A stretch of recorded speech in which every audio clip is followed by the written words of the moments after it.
Now, from Wichita's most listened to sports radio, 97.5 and 1240 KFH. This is Sports Daily with Jacob Albrecht and Tommy Kester.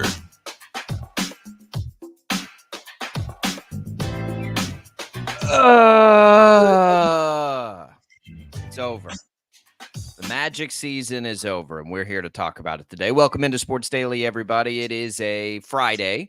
Jacob Albrecht, Tommy Caster with you for now. Jad Chambers producing. It's going to be a wide cast of characters on this Friday. We've got Adam Hadwin, Jessica Hadwin coming in bottom of the hour to talk to us about a charity event they have. We'll talk to Adam about his PGA Tour now. Wichitans. So we'll have that. We'll have a little football. Actually, we'll have a lot of football for you today. We'll make our picks, talk the college football weekend, talk the NFL football weekend. We'll bring in Paul Savage, TJ Cleveland, Brandon Zinner for our picks in the second hour. Right now, though, that IHOP hotline is open for you at 869-1240. It's brought to you by IHOP, where you can celebrate the weekdays with the new IHOP House Faves. All your favorites for just $6 Monday through Friday. You can also get in touch with us on our video streams, Facebook, YouTube, X, and, of course, 12 News Connected. Royals fans, if you want to vent today, we'll give you that opportunity. You can also vent through voice message through the Odyssey app. If you're listening to us on the Odyssey app, always a great way to take us with you wherever you are. There's a little microphone on there. You can record a message, send it. Jad gets those, and we can play those out over the air. Tommy, good morning. How are you?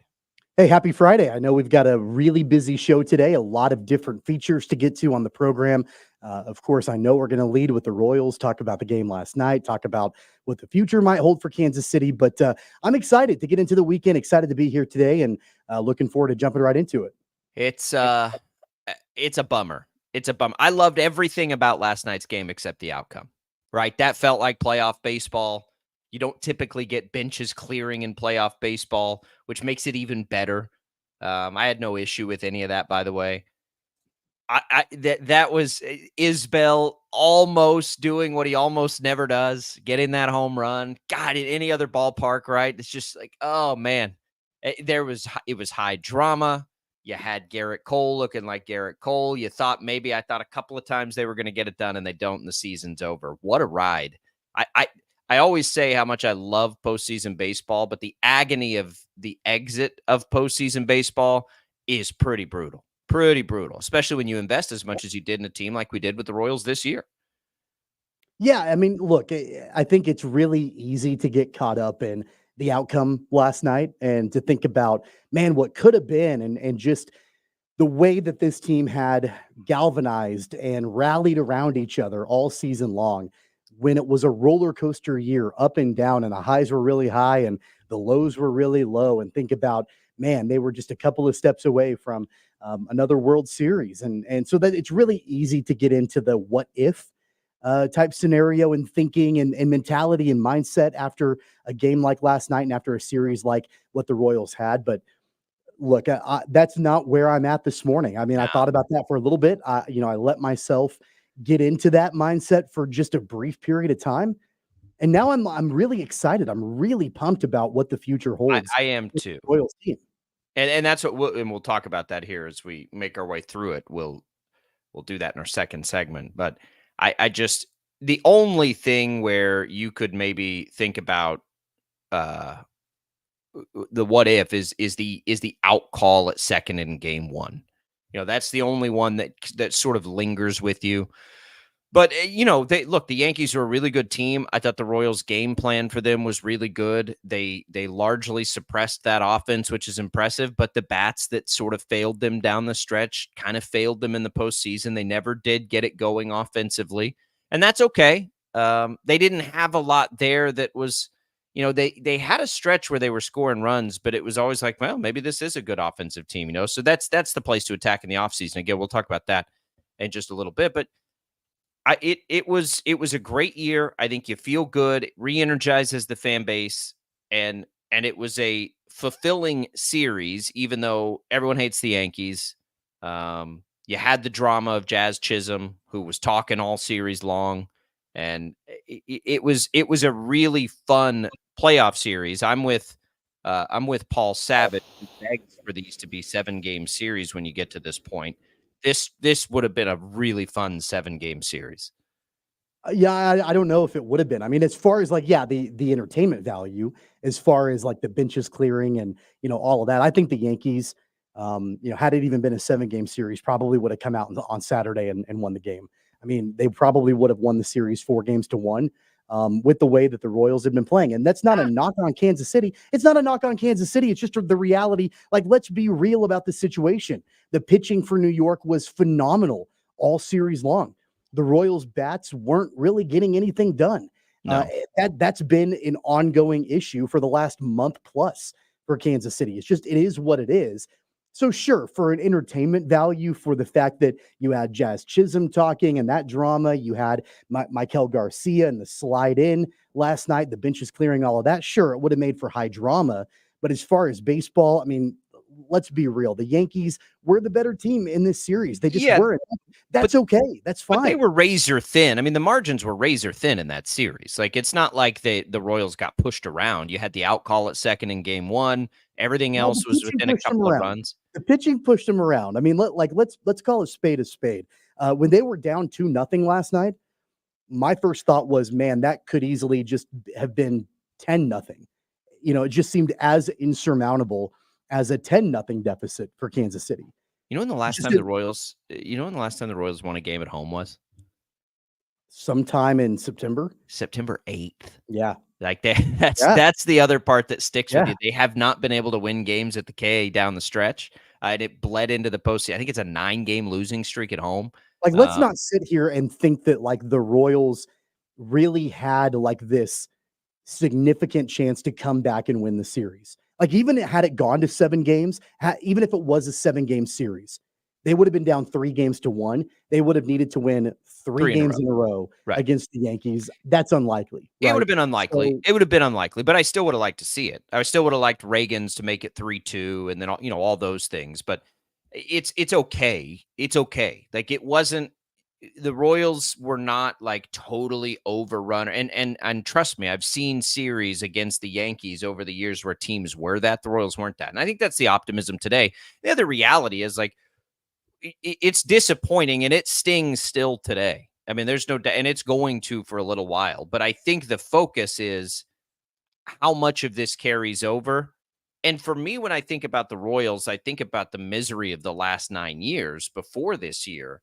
Like, can we just feel like that's not coming, right? Is this sustainable?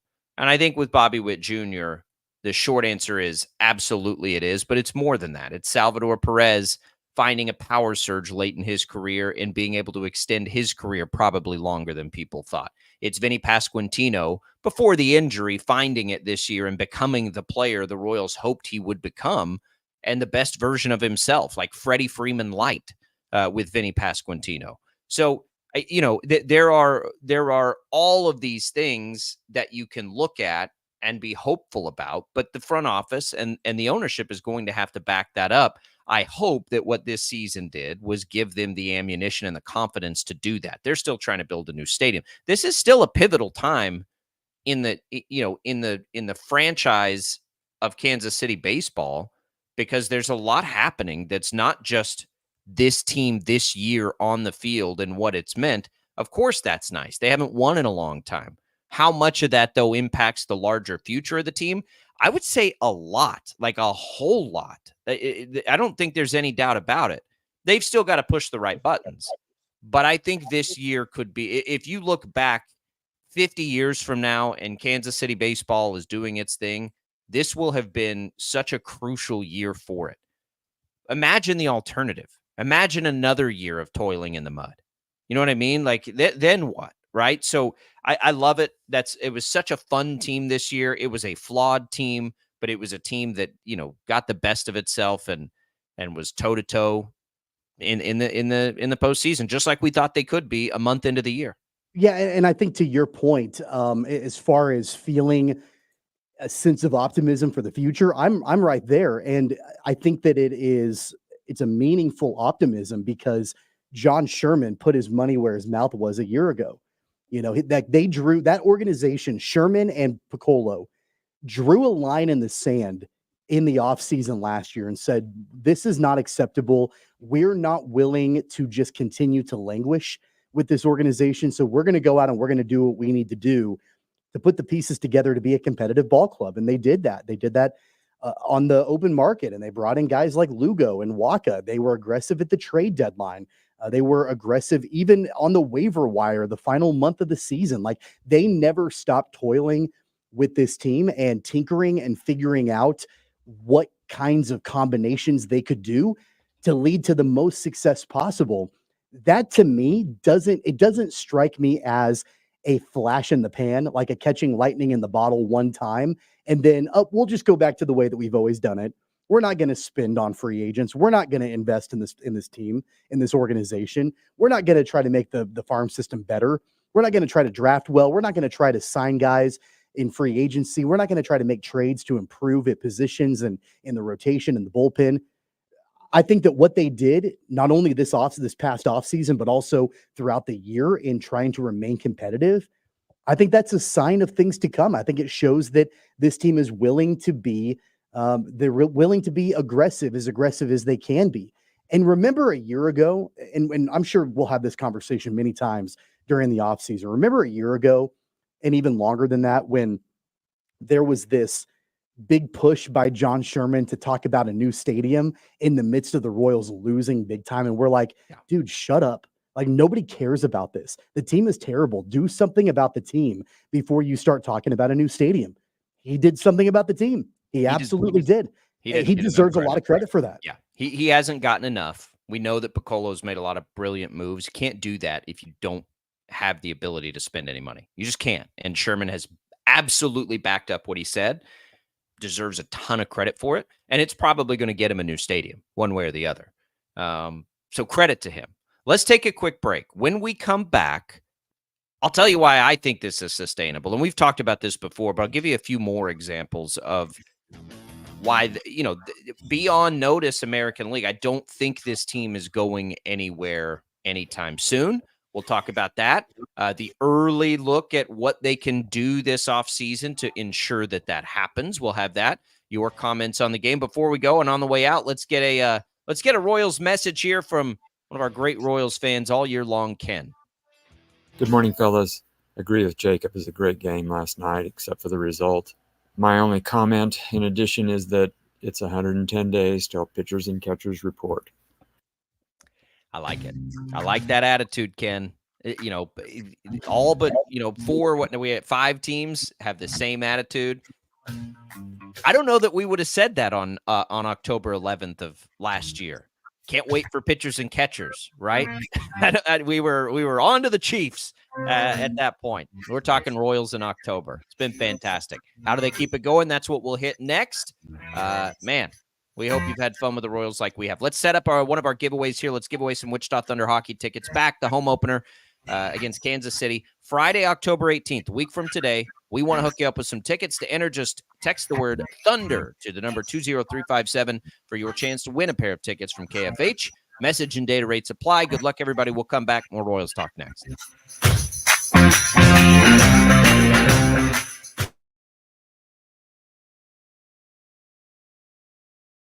A mourning widow sells her husband's car trying to move on, but the checks came back in his name. How do they expect him to cash his checks? Looking for answers, fact finder Brandon Stitt went to the Department of Revenue. A proposed energy plan that threatens Kansas landowners, meaning some families could lose their homes. My land is not for sale. Others' land is not for sale. Our lifestyle is not for sale. 12 News took their concerns to Senators Marshall and Moran. When you need answers, turn to the fact finders for help. Right. Start your day with 12 News this morning. Get ready with Jake's accurate hour-by-hour forecast, so you'll know if you need a jacket when you walk out the door, or an umbrella by lunch. Start your day knowing what happened overnight and what's happening now. Live, breaking news all morning long. And plan the best route to work and school with traffic from across Kansas. Start your day right. Start your day with 12 News this morning on KWCH and KSEW. Hey, Wichita, Jim Rome here, celebrating over 25 years as the #1 midday sports talk show on Wichita Radio. Find out why. Tune into The Jungle, weekdays 11 until 2 on 97.5 and 1240 KFH. Sometimes people tell us, I don't get it, it's just tea. But let me tell you, we are so much more than just tea. With more than 25 flavors, the possibilities are endless. Come on in and try them all for free to find your favorite or get us on the go for your busy lifestyle. And don't miss happy hour every day for half-price cups of tea. So the next time someone tells you it's just tea, tell them to come by and find out why we say drink tea, be happy. Clouds are not just the canvas of our imagination. They tell a story. Clouds affect the events of your day. Sometimes they growl, sometimes they inspire, but they're always the messengers of nature's mood written in the sky. Storm Team 12 understands the language of clouds. We're dedicated to decoding their message so you know what to expect. Behind every cloud, there is a story waiting to be told. Trust Ross Jansen and Storm Team 12, alerting you first to the impact on your life. When you need help, remember, you're not alone. We are here. We are neighbors. We are together. We are Kansas.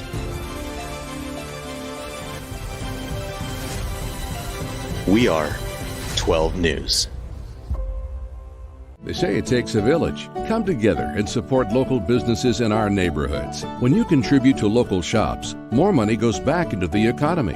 Shopping local makes our state stronger. So give back to the communities you love and watch our businesses and communities thrive. Shop local and be Kansas proud. At 12 News, we know you're busy, which is why we're here whenever you need us. Anytime, any screen. With live breaking news. Critically hurt after an apartment. Storm Team 12 forecast. Snowing for many miles. And the stories you don't want to miss. The scene's still very active. Just search KWCH 12 News wherever you stream and catch up on the latest news of the day. All for free and on your schedule, hopefully making your day a little bit easier. And did I mention the Storm Team 12 forecast? 12 News whenever you want. Sometimes people tell us, I don't get it, it's just tea. But let me tell you, we are so much more than just tea. With more than 25 flavors, the possibilities are endless. Come on in and try them all for free to find your favorite or get us on the go for your busy lifestyle. And don't miss happy hour every day for half-price cups of tea. So the next time someone tells you it's just tea, tell them to come by and find out why we say drink tea, be happy. Determining fact from fiction. That's our full-time job. You need to have someone give you the whole story from every side. To help you when no one else is listening. You need someone to put you first. That's what we do. We bring you the facts first. When you need it. Wherever you are. 12 News. Facts first.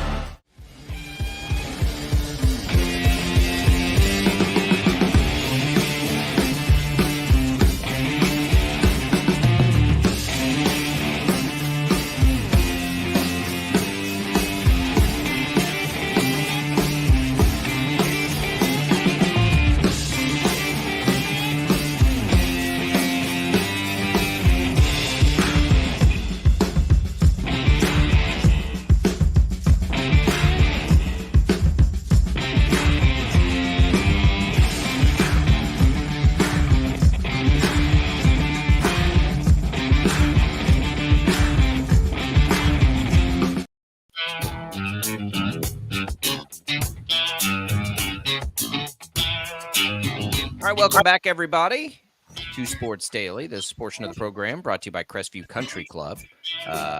Speaking of Crestview Country Club, where Adam Hadwin used to play at the Wichita Open. Might have been the AirCap Classic when he was playing in it.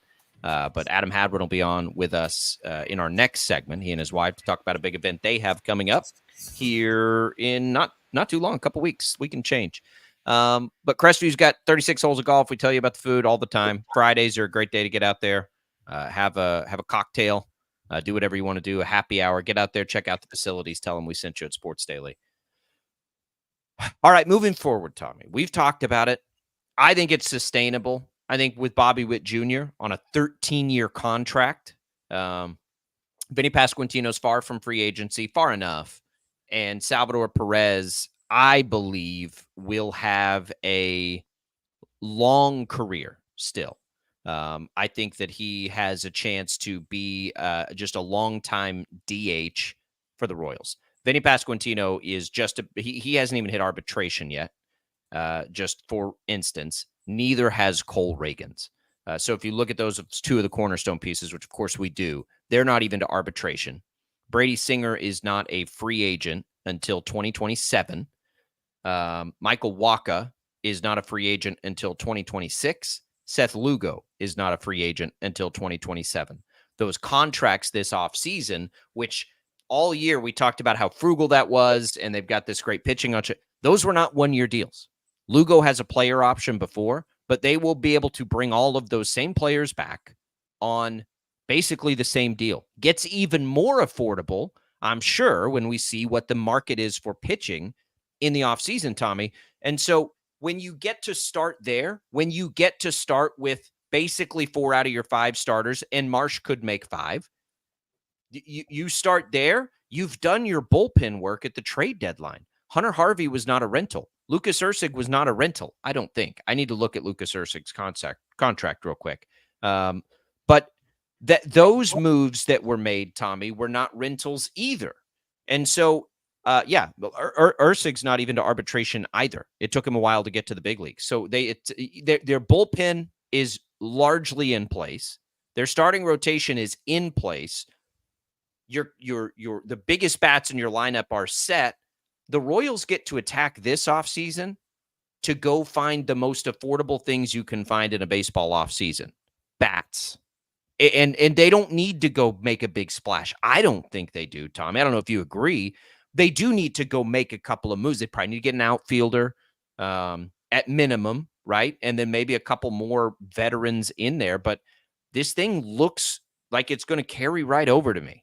Yeah, they had, some patchwork players for sure, especially down the stretch because of injuries in that lineup. I mean, looking at guys like Gurriel and Tommy Pham and, other guys like that. I don't think those old guys are coming back. Yeah, you probably need to shore that up a little bit. And in fact, a lot of the impending free agents for this team are those veterans. You add in like Will Smith, he's a veteran. Robbie Grossman is a veteran. They're both free agents, going into the offseason.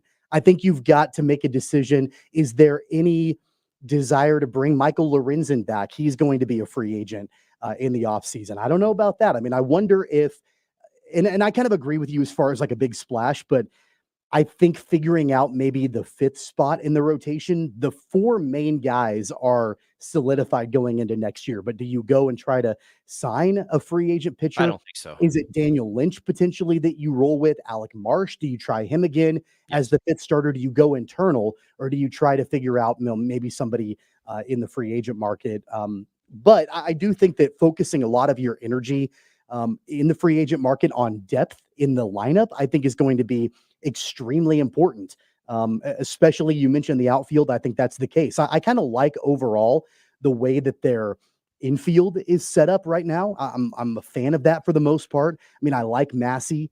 I like Pasquantino, obviously Bobby Witt Jr.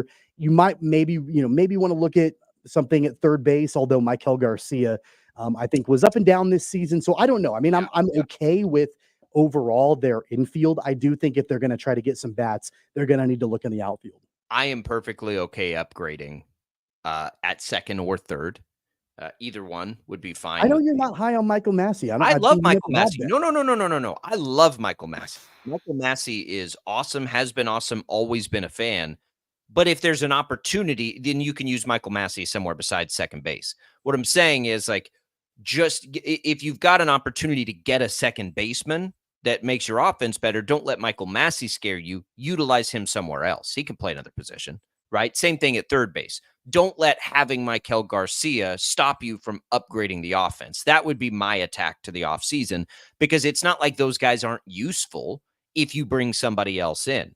You just approach it. Some of the great teams over the years, and I think of the Rays, like you've watched them and watched their games enough, and like they deploy different lineups every day. They've got guys that are in. Maybe these guys aren't playing. Kind of like what a good example is the way the Royals used MJ Melendez this year. Honestly, like more of that, situational. Quatraro has shown his chops this year.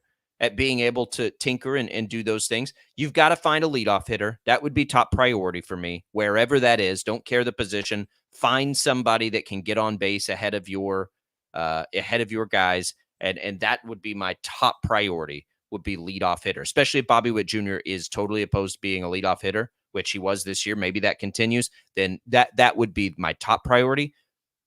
But it's the thing about the team is, and the point of this is, and then we'll take a break and we'll bring on the Hadwins. I don't know that anything that we saw this year isn't something you would be more, optimistic carries right over into next year. The only thing I could think of is that if starting pitching takes a step back, I just don't know why we would think that about any of these guys. They're either Lugo and Waka get a year older, so you do have to, take that into consideration. Lugo pitched more innings than he ever has in the season. So, I mean, I do think that could potentially be on the table. I think you need depth. You need depth in the lineup. I think you need depth in the rotation. But other than that, I feel extremely optimistic about the Royals next season. Remember this about Lugo. Final thing for me, he's gotten better basically every year he's been allowed to be a starter. So every time he's been a starter, he's gotten better. I honestly think there is still more upside to Seth Lugo as a starting pitcher. He was fatigued this year. Now he knows he can do it.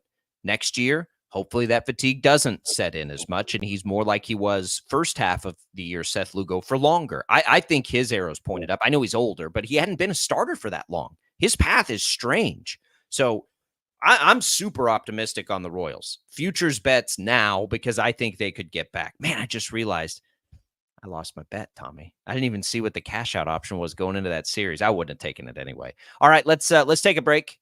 We're going to bring the Hadwin family in here, Adam Hadwin and his lovely wife are going to tell us about an event they have coming up. We'll catch up with Adam and his year on tour, which I guess they're already golfing again, aren't they, Tommy? It's that golf season sneaks up on me too. We'll do that next. It's Sports Daily. We have football picks coming in hour number 2. We'll give away some HTO in hour number 2, and we'll get back to your calls and comments. Don't go away. We're back right after this.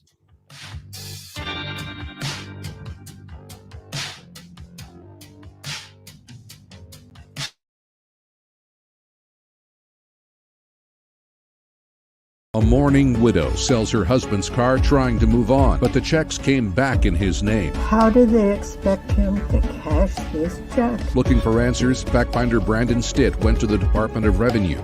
A proposed energy plan that threatens Kansas landowners, meaning some families could lose their homes. My land is not for sale. Others' land is not for sale. Our lifestyle is not for sale. 12 News took their concerns to Senators Marshall and Moran. When you need answers, turn to the fact finders for help. Right. Start your day with 12 News this morning.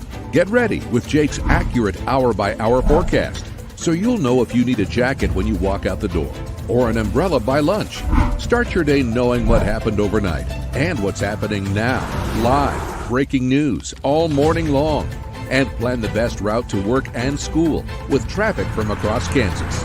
Start your day right. Start your day with 12 News this morning on KWCH and KSEW.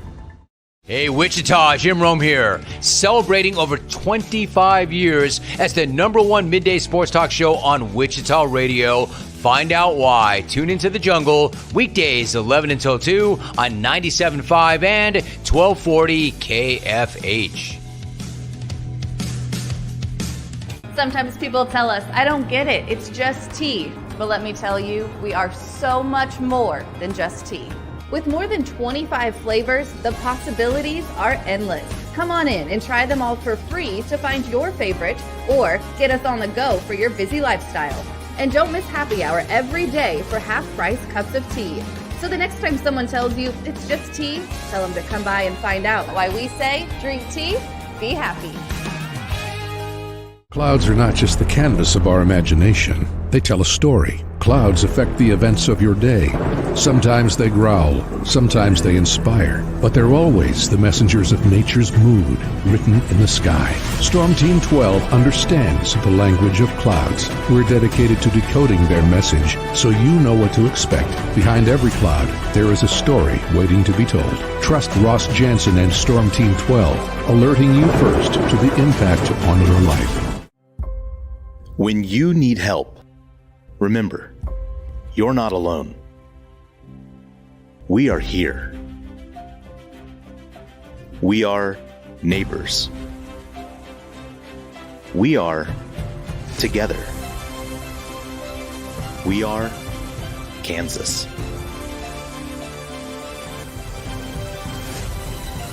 We are 12 News. They say it takes a village. Come together and support local businesses in our neighborhoods. When you contribute to local shops, more money goes back into the economy. Shopping local makes our state stronger. So give back to the communities you love and watch our businesses and communities thrive. Shop local and be Kansas proud. At 12 News, we know you're busy, which is why we're here whenever you need us. Anytime, any screen. With live breaking news. Critically hurt after an apartment. Storm Team 12 forecast. Snowing for many miles. And the stories you don't want to miss. The scene's still very active. Just search KWCH 12 News wherever you stream and catch up on the latest news of the day. All for free and on your schedule, hopefully making your day a little bit easier. And did I mention the Storm Team 12 forecast? 12 News whenever you want. Sometimes people tell us, I don't get it, it's just tea. But let me tell you, we are so much more than just tea. With more than 25 flavors, the possibilities are endless. Come on in and try them all for free to find your favorite or get us on the go for your busy lifestyle. And don't miss happy hour every day for half-price cups of tea. So the next time someone tells you it's just tea, tell them to come by and find out why we say drink tea, be happy. Determining fact from fiction. That's our full-time job. You need to have someone give you the whole story from every side. To help you when no one else is listening. You need someone to put you first. That's what we do. We bring you the facts first. When you need it. Wherever you are. 12 News. Facts first.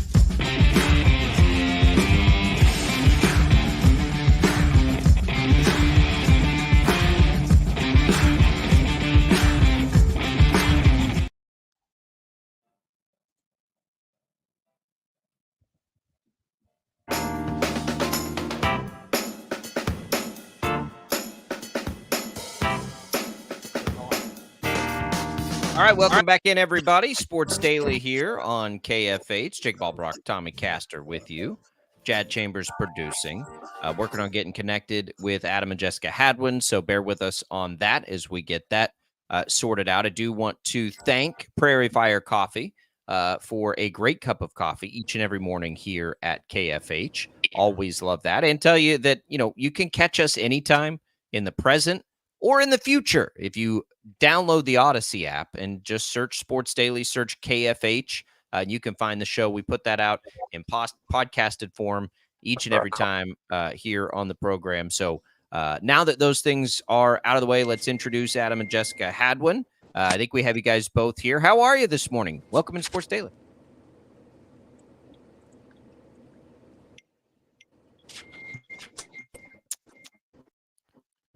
Adam and Jessica, do we have you? All right, we'll keep working on that connection there. Now we got it. Can you hear me? I think it's a service issue. So we'll try to reconnect. We'll try to find a better connection there and get that to you. Tommy, while we do that, why don't you set up the event that we have coming up for the Hadwin family, what it's all about and where it's at?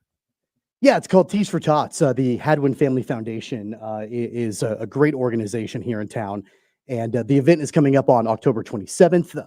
The whole event is to benefit their foundation that they've got, basically supporting couples and families dealing with infertility, going through IVF, all of that to grow their family. And so it's going to be a fun event at Topgolf here in Wichita on October 27th. I know that they are, I know they're calling in, and so we're going to be connecting with them here shortly.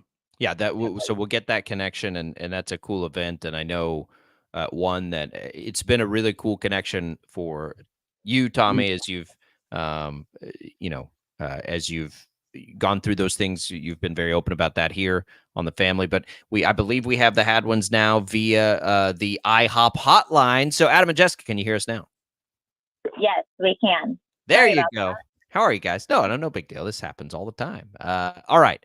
So let's start with the event. We'll flip it upside down, and then Adam will talk to you a little bit about the career and you guys' life in Wichita now. But Tommy just set up the event. Just give folks, sort of an idea of why this is an event that exists now and why you guys are so passionate about it. Yeah, so we have had our foundation up and running for about 4 years now and have been splitting time between Arizona and Kansas. I'm born and raised here, and we've been in Arizona quite a bit for Adam's career because, perfect golf there. So we just recently decided to make a permanent move back to Wichita. Our daughter's going to be starting school and thought we should slow down on the nomad life for her. So we wanted to see how we could incorporate our foundation and fundraising and our events into the Wichita community easier and allow for more people to be involved. So last year we had our first Tees for Tot event at Topgolf. It was a ton of fun. More families and kids were able to come out. We were able to host the first tee kids to join us for the event. So we just wanted to do something more locally. And then specifically, the reason behind Tees for Tots is to try to help families going through infertility or other roadblocks in their family building to grow their family. Adam and I had to go through IVF. We spent years battling the infertility journey that I know so many have, including Tommy and other people we've got to know here. So although it's maybe a smaller area that people don't think about, we wanted to do something where we can help support those families battling infertility. And through our fundraising, including Tees for Tots, we've actually had 2 babies born out of our IVF grant from funds raised at these events. So that's kind of the why and the what, and we're happy to be able to do it. Jessica, let's talk a little bit about the way that the foundation has grown over the years. And just, I know that obviously, splitting time between Arizona and Kansas, now obviously, you guys are permanently here in the Wichita area, but being able to take the foundation from the very beginning stages, growing it to now, I mean, you guys have been able to work with, several different hospitals and different doctors and clinics and things like that to really grow the mission and be able to help multiple families. What has that been like for both of you to be able to watch this foundation grow from the beginning all the way to now? Yeah, it's been super rewarding, and to see your efforts at fundraising and, gathering the public support go all the way into a baby that's born. In fact, our first family that had a baby through the Maddie's Miracle Grant is flying in from Arizona to attend the Tees for Tots event here at Topgolf. So I think that's particularly special. But when we started out, we had 1 IVF grant a year at the clinic that Adam and I went to for IVF in Arizona. And we now have that grant in Arizona. We are starting a grant here in Wichita. It's the only IVF clinic in town, the Center for Reproductive Medicine. We have a genetic testing fund with KU Wichita Pediatrics. We're going on our 3rd year now of annual support. And then outside of that, we have been able to support the Kansas Children's Foundation, the Ronald McDonald House. We've done Christmas baskets for the Wesley Children's Hospital. So yeah, it started out really small and maybe is still on the smaller side, but definitely is having an impact specifically here in Kansas now as it grows. Jessica and Adam Hadwin joining us. You can follow both of them on X. Jessica's messing with Adam a lot, which I appreciate. I think we all do. Adam, you're back here in Wichita. Now, you guys, Jessica, you mentioned you're from here. Adam, you're not. You're a Canuck right up there from Canada. So tell us that, like, how did you end up here and how did you guys meet? Yeah, I am a long way from home at this point in time, but simply put, I'm here because of Jessica. And we met back in 2014, actually, at the Corn Ferry Tour event at Crestview Country Club. we were a Tinder success story. I was in town for the week playing. I spent 3 years on the Korn Ferry Tour. It was the only year that I played the event in Wichita, and I ended up living here. So I don't know if that's a good thing or a bad thing just yet. We haven't gone through a winter here yet, so I'll let you know in a few months. But I love it here. Jessica's got a big family. It's great to be around them during the off weeks. It's great for our daughter. And what I've come to learn so far is just a really good set of people here in Wichita. It's funny. I saw a post the other day on Instagram trying to describe what Wichita was like. And it's sort of this secret city, hidden gem here where, it's just a good Midwestern city with great people and lots to do. So I've enjoyed my time.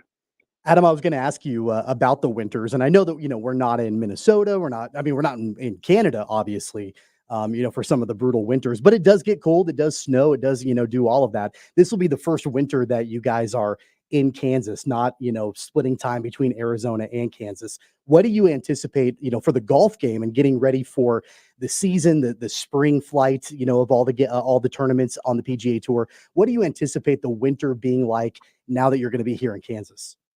That's a very good question, and I am not sure what to expect just yet.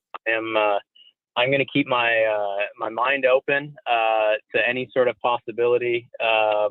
Obviously, take advantage of any of those good days.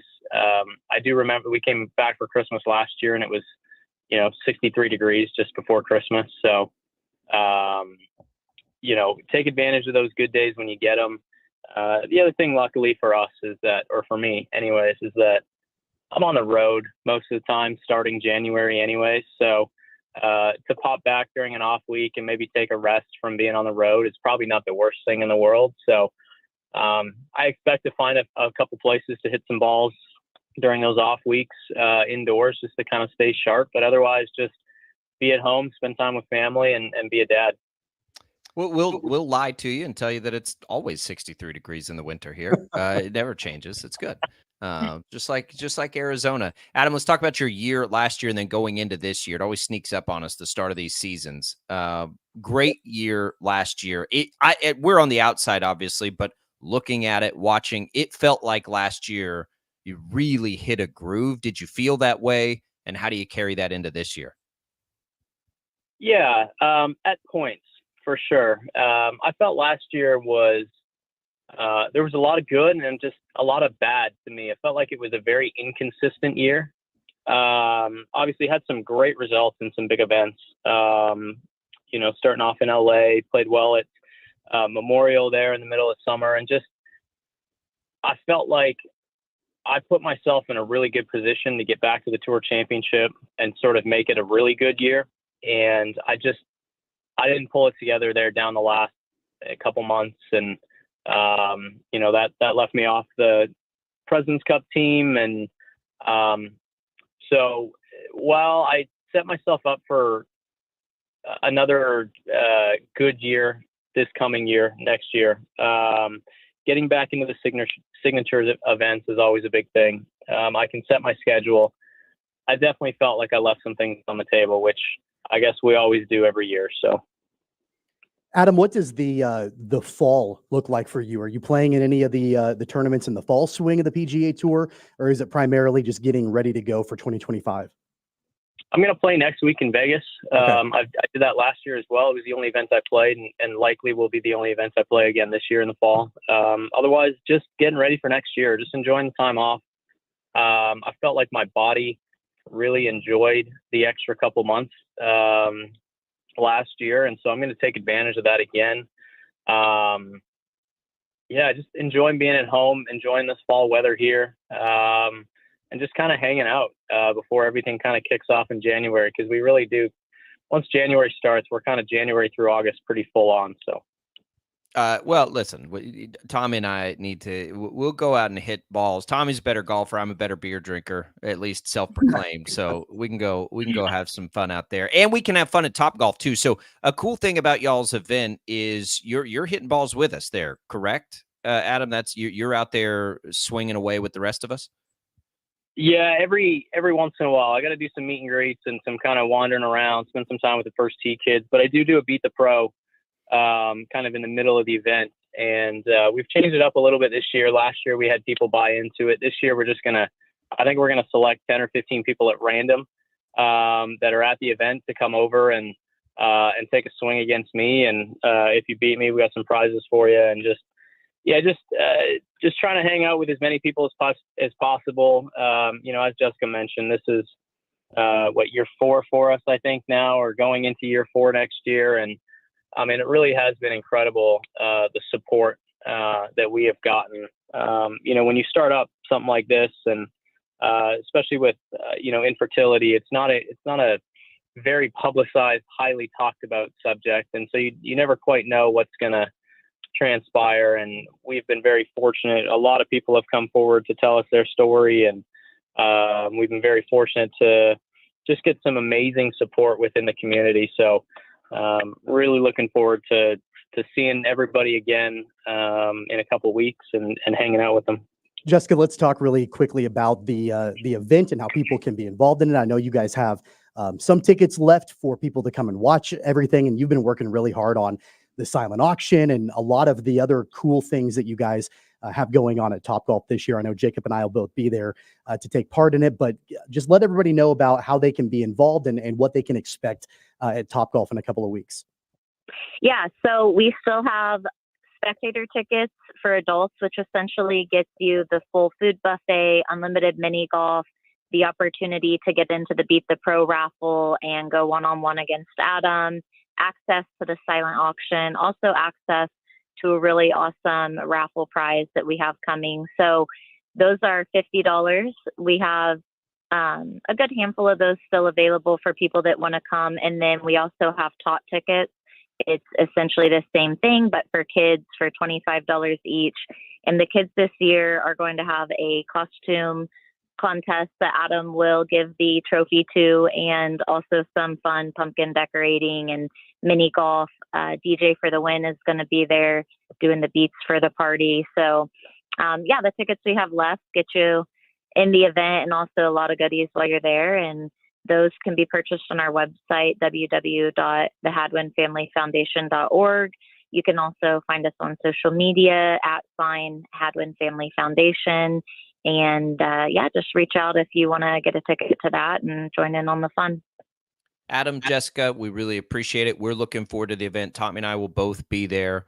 Tommy doesn't want that smoke. We'll come up with a wager between the two of us, because I can't keep up with him on the real golf course, but I might be able to at Topgolf. So hey, if we're wagering who's going to have more shanks in the round, I think you're probably going to win that, buddy. Yeah, we'll listen. I ain't scared.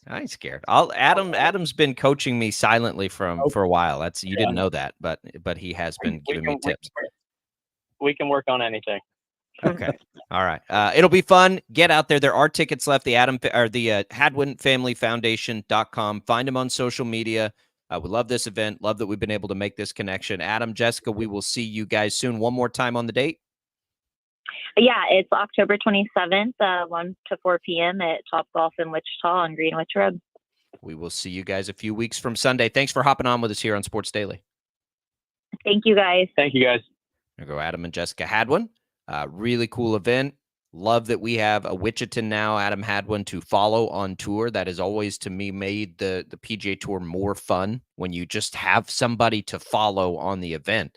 Makes it a lot easier, I think, for the casual golf fan. But really cool event coming up. That's going to be a lot of fun. We do need to come up with a side bet here, Tommy. I would never do that.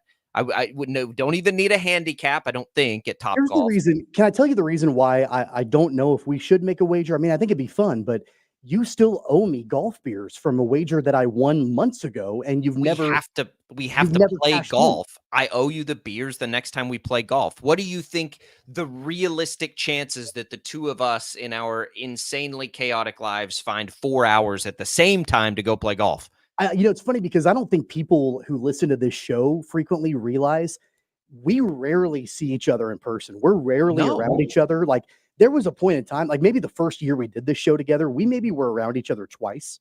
Yeah. In person next to each other. It's better now. Like, I like you more now than I did then. So it's difficult. It is, but I still owe you the beers. That doesn't change. We just have to play the golf. But we can come up with something to do. I don't know what yet, but we'll come up with something at Topgolf because I might actually be able to keep up in that world, even without a handicap. But that event's coming up the 27th. The Hadwin Family Foundation.com. Check it out. You can still get some tickets and come have some fun. We'll be there. We're both supporting the event. So join us. Come say hi and talk smack. We love it. All right. Coming up in the next segment, we will be talking smack because we will be making football picks. Paul Savage is in. TJ Cleveland is in. I think Brandon Zenner's in. We got his picks. Jad's got the receipts, which for a change have been something I'm looking forward to. I don't even remember who I picked last week, but I think it was good. Jad will tell us. We'll make those picks. Second hour coming up here on Sports Daily. Stick with us. On the way out, let's have our other text to win contest, HTO, some free iced tea, some free iced and hot coffee. All you got to do is text the keyword T to the short code 20357. That's TEA to the short code 20357. You can enter once per day. Message and data rates apply. They're good for any of the Wichita Metro locations. Good luck. We're coming back. Football picks next on Sports Daily.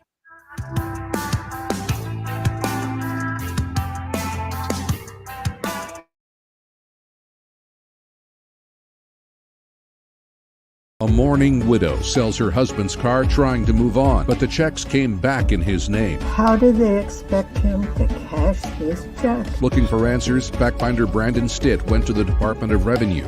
A proposed energy plan that threatens Kansas landowners, meaning some families could lose their homes. My land is not for sale. Others' land is not for sale. Our lifestyle is not for sale. 12 News took their concerns to Senators Marshall and Moran. When you need answers, turn to the fact finders for help. Right. Start your day with 12 News this morning. Get ready with Jake's accurate hour-by-hour forecast, so you'll know if you need a jacket when you walk out the door or an umbrella by lunch. Start your day knowing what happened overnight and what's happening now. Live, breaking news all morning long. And plan the best route to work and school with traffic from across Kansas. Start your day right. Start your day with 12 News this morning on KWCH and KSEW. Hey, Wichita, Jim Rome here, celebrating over 25 years as the #1 midday sports talk show on Wichita Radio. Find out why. Tune into the Jungle, weekdays 11 until 2 on 97.5 and 1240 KFH. Sometimes people tell us, I don't get it, it's just tea. But let me tell you, we are so much more than just tea. With more than 25 flavors, the possibilities are endless. Come on in and try them all for free to find your favorite or get us on the go for your busy lifestyle.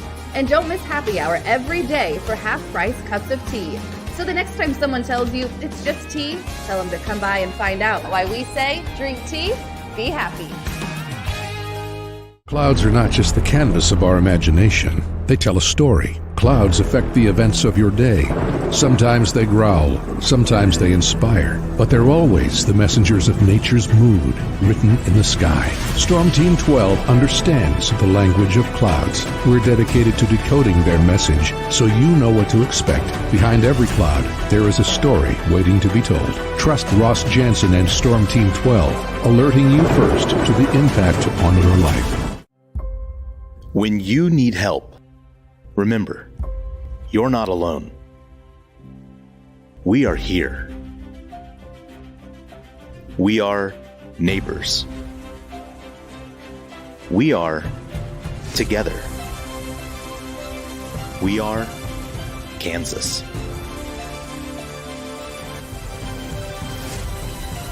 We are 12 News. They say it takes a village. Come together and support local businesses in our neighborhoods. When you contribute to local shops, more money goes back into the economy. Shopping local makes our state stronger. So give back to the communities you love and watch our businesses and communities thrive. Shop local and be Kansas proud. At 12 News, we know you're busy, which is why we're here whenever you need us. Anytime, any screen. With live breaking news. Critically hurt after an apartment. Storm Team 12 forecast. Snowing for many miles. And the stories you don't want to miss. The scene's still very active. Just right search KWCH 12 News wherever you stream and catch up on the latest news of the day. All for free and on your schedule, hopefully making your day a little bit easier. And did I mention the Storm Team 12 forecast? 12 news whenever you want. Sometimes people tell us, I don't get it, it's just tea. But let me tell you, we are so much more than just tea. With more than 25 flavors, the possibilities are endless. Come on in and try them all for free to find your favorite or get us on the go for your busy lifestyle. And don't miss happy hour every day for half-price cups of tea. So the next time someone tells you it's just tea, tell them to come by and find out why we say drink tea, be happy. Determining fact from fiction. That's our full-time job. You need to have someone give you the whole story from every side. To help you when no one else is listening. You need someone to put you first. That's what we do. We bring you the facts first. When you need it. Wherever you are. 12 News.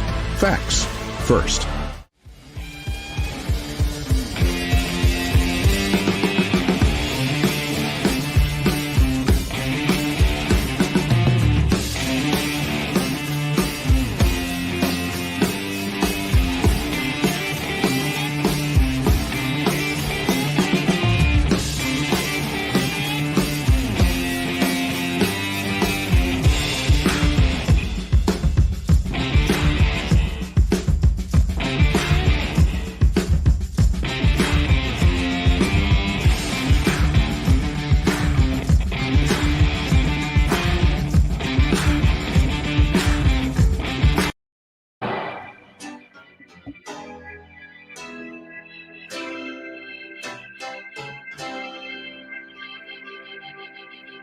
Now, from Wichita's most listened to sports radio, 97.5 and 1240 KFH. This is Sports Daily with Jacob Albrocht and Tommy Kester.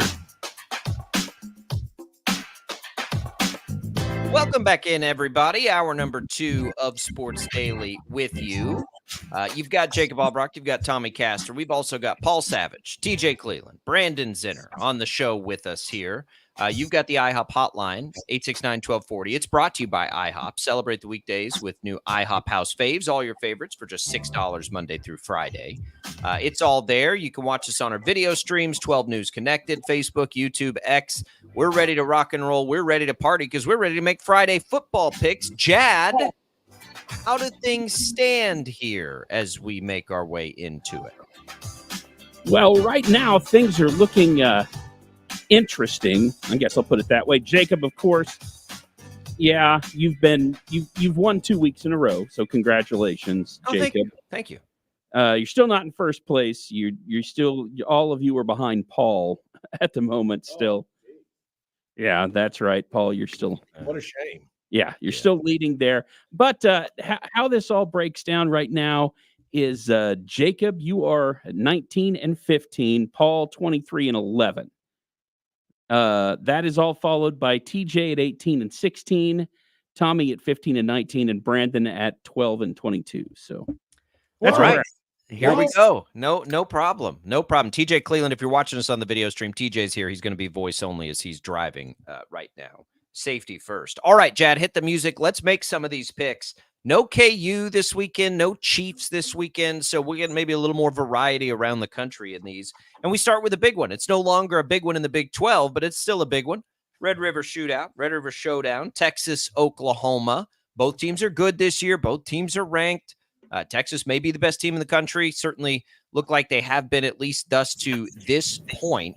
Brandon, give you a chance to make up some ground right out of the gates here. Oklahoma plus 14 in the neutral site game. What do you think? Yeah, 14 is still not enough. I think this is going to be semi-low scoring compared to the shootouts of 70-plus points that we've seen of the past. I'm just not sure Oklahoma has enough to get past 14 points. I like a 31-10-ish win for Texas, so give me Texas in the points. Paul, you're the leader. We'll jump around. We'll give you your roses here for about 1 second. All right, that's enough. What do you like in this game? I think the smart money, in fact, I'm predicting I'm going to be on an island. And I don't know that I want to be on that island, but right now, Texas is the obvious choice. Tommy's over here shaking his head. Yep, obvious choice. So, when everything is so obvious, I think I'm going to take OU. It's not like OU doesn't have football players, fellas. It's not like this is a team that's devoid of talent. They've got a lot of talent. I'm going to go ahead and take Oklahoma because I smell upset, Tommy. You smell full upset? You think Oklahoma wins the game? What's been going on with the number one team in America? Things haven't been exactly going along in cruise control for the number one teams of America. I just want to point out that you mentioned the word smart, and that might be the first time that you've ever said smart on this show. When you're talking about smart money and where the smart money. So Paul, are you forfeiting your 14 points? You're just taking Oklahoma on the money line? Is that what I heard? No, I don't know about that. Not with you, knuckleheads. I think I'm going to go ahead and take my 14 points. Okay. All right. TJ, what do you think on this one? If this game's getting played in Norman, I probably would take OU, but the fact that this is pretty much halfway a Texas home game down there, wherever I don't even know, are they playing at Jerry World? Or are they playing at the Cotton Bowl? I don't know. Jerry World, yeah. Oh, yeah. So it is a Texas home game pretty much. I'm definitely taking them to cover this one. I think that they're just a great team. I can't see that we're going to have 3 new number ones 3 weeks in a row. They're going to win this one handily. Tommy? Yeah, I mean, I think this is a fairly easy pick for me, at least. I'm going to take Texas on here. I'm going to lay those points because this is an opportunity for the Longhorns to plant their flag as the best team in the country, the best team in the SEC, the fact that they are the better out of the 2 right now that left the Big 12 to go to the SEC. I like Texas here to flex a little bit. I like them winning by 3 touchdowns in this game. So I like Texas. I think Texas wins this game, but I'll tell you this. One time in the last 11 years has this game been out. It has been within 14 points all but one time since 2013. I'm going to take the points. I think Texas wins, but I'm taking 14 points just because the history of this game is that it is a close game, and I think that can hold through on this one. I think it's a pretty difficult pick. I'm not betting that game, by the way. I don't like, but I'll take the points for the sake of these picks. All right, maybe the game of the week. Some would say Ohio State and Oregon. Look, we've had some dud weeks in college football. This ain't one of them. The 3 games we're going to pick, all 3 should be great games. Ohio State, Oregon +3 at home. Paul, what do you like with this one? You know something, I always like to rely on my eyes. Unfortunately, I haven't seen that much of Ohio State. I just haven't had the time or had the opportunity or the game that interested me. I have not laid my eyes upon Ohio State a whole lot, but I've seen Oregon. It seems like they're on all the time. I have seen them. They're pretty good. Although I know Ohio State's good too. But this game is in Oregon. That's a unique place to go. It's a very interesting place. You know something? Oregon's getting 3. Ohio State may win this game, but it's going to be a close game. I'm going to take the 3 points, and I'm going to take Oregon. Oregon may win this game, Tommy. Oregon could pop up and win this game. Tommy, do you agree? No, I don't. I think Ohio State wins this game. They've looked pretty dominant the last 2 weeks. I think that not only Ohio State wins, I think that they cover that number for sure. I think Ohio State wins by a touchdown. Keep in mind the last couple of games, they've covered the spread by playing those conference games against Michigan State and Iowa, and they've looked pretty dominant while doing it. I like Oregon. I mean, Oregon's really, really good. Don't get me wrong. It's nothing against them. I just think Ohio State is better. I'm going to lay those points. Take the favorite. I think Ohio State wins. Oregon is better than the 2 teams you just mentioned. No, they are. They are. Okay. Don't get me wrong. It's not a knock on Oregon. I just think Ohio State's that much better. Yeah, look, it's interesting. Oregon beat Michigan State at home by 21. Ohio State beat Michigan State on the road by 31. Again, though, I think I'm with you. The long trip, the true, the road game, the points at home. I think I'm going to take Oregon here. I can't wait to see this game because I really want to see either one of these teams make a statement. I don't think either of them have really played anybody yet, so it's a hard one for me. They haven't played good teams, so I'm going to take the points at home. I'm going to take Oregon. TJ, what do you think? I'm going to take Ohio State in this one. They've looked the part in pretty much every game. I think that there was that one, I don't even know, it was Akron or whoever it was, kind of played them close there in that first half. But I do think that I see the Will Howard statement game in Oregon. It makes me a little weary because it is that cross-country conference game and everything like that, and things will get really weird. It's Pac-12 territory, but I think that Ohio State can make a statement in this one too. Not just that, it's a primetime game, Brandon. What do you think? We're split exactly 2-2 on this one. Break the tie.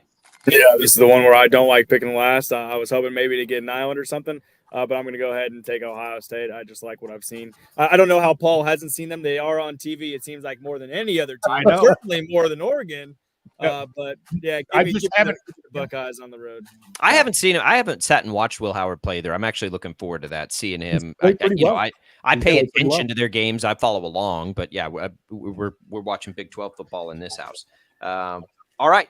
Speaking of Big 12 football, the prime time, well, the late night, I should say, showdown. K-State, they're laying 3.5 at Colorado. I can go first here. I actually love the number there. I love the over, but I do love the number. We're going to find out about Colorado right now. But if they're any sort of, imposter, K-State will cover easily. So we'll see. I'm gonna lay the points. I know what happened last time in the mountains late night, but I'm gonna lay the points. I'll take the Cats, lay 3.5. Tommy, what do you think? I'm going to go the other direction. I'm going to take the 3.5. I do think that it's going to come down to a field goal, and I honestly think it could go either way. Kansas State is better from top to bottom. Well, maybe not at the very top, but overall, collectively, Kansas State is a better football team than Colorado is. Colorado's top heavy, as we know, but the environment. We know the last time Kansas State went on the road to the Mountain Time Zone, played a late night game, it was not good for them against BYU. They're not going to have that kind of outing, I don't think. Kleiman will get them ready to go to avoid a repeat of what happened at BYU a few weeks ago. But that being said, I do think that Colorado is going to get up for this game. And I'm not really a Colorado believer, but this is a premier game for the Buffaloes and for Coach Prime. I think Shedeur Sanders will show out some. It's going to come down to a field goal. I think the Wildcats will win, but I'm going to take the 3.5. I think it's going to come down to that last second field goal.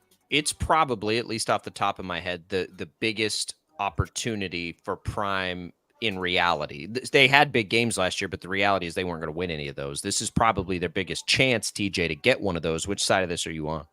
First of all, I'm going to assume that by top down, Tommy was referring to the coaching staff is the top is what he's talking, complimenting there. Sure. I'm gonna pick Colorado in this one. I think this is gonna be a real sweat fest. I think this could probably be one of the best games of the entire weekend. But looking at the K-State defense, kind of how they fared against Tulane, what BYU did to them, even Oklahoma State threw the heck out of the ball against them. I could see Shedeur Sanders having upwards of 400 yards in this game, kind of picking apart the K-State secondary. They're gonna battle back and forth, but I think it is gonna be like a field goal game. So I'm gonna pick Colorado. Paul, I actually think the way to beat K-State is to run the ball, not to throw the ball. I think they want teams to throw the ball on them, Paul. You're in the trenches. What do you – because I think we'd all agree it's K-State in the trenches. Are you sticking with the big fellas, or where are you picking this one? Well, something, I'm going a lot with bedtimes. What time do you normally go to bed? 9:15 is pretty late for most K-State people. Pretty late. And this is a 9:15 start time. I think a lot of these players will be tired because it's past their bedtime. I'm going to go ahead and take Colorado just as well. I think bedtime is a big story in this.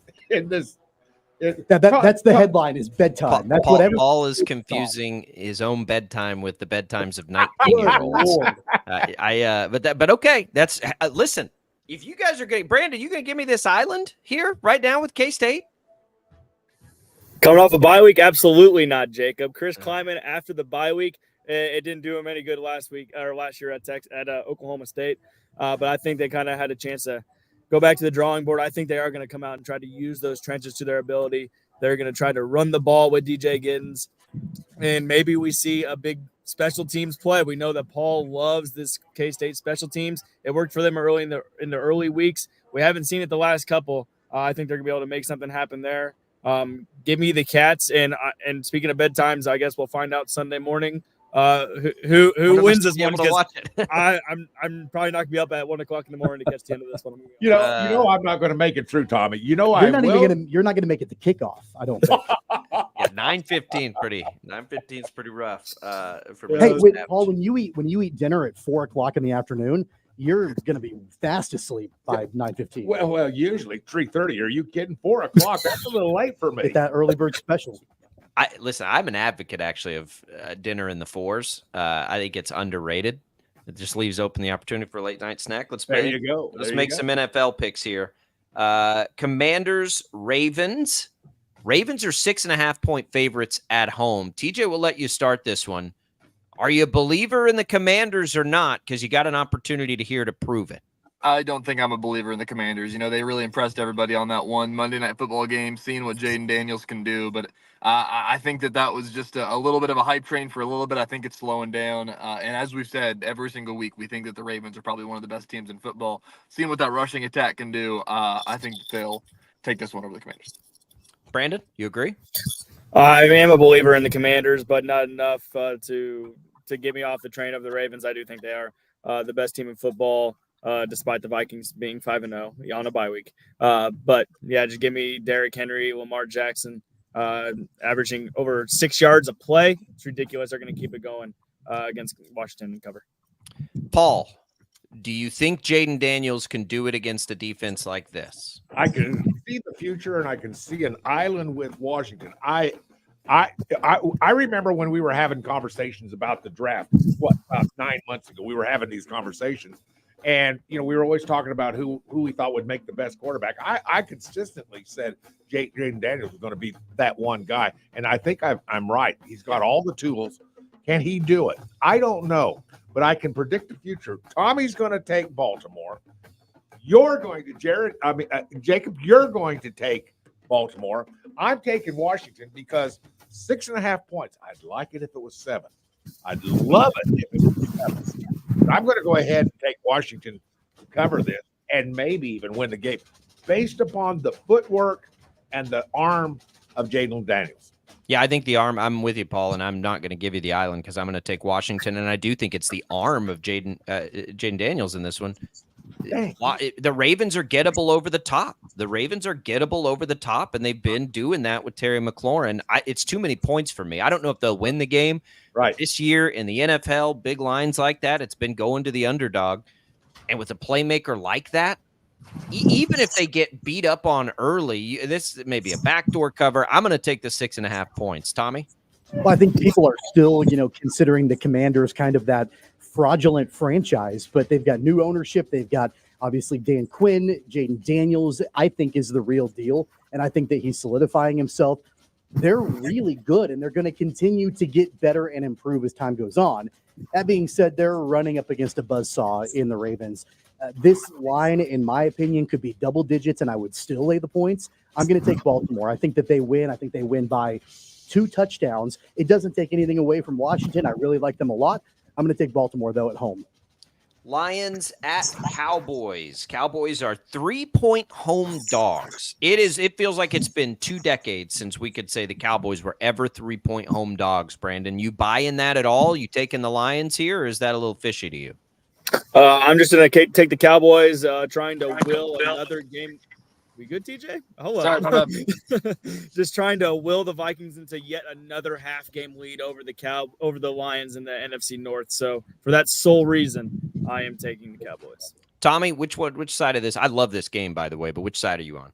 Yeah, I think that Dallas will cover the number. I mean, obviously at 3, you've kind of got that little bit of question mark about, if it's a field goal, you push, whatever. So the margin is obviously quite a bit smaller. But I do think at home, I'm going to reluctantly take the Cowboys, and I'll take those points.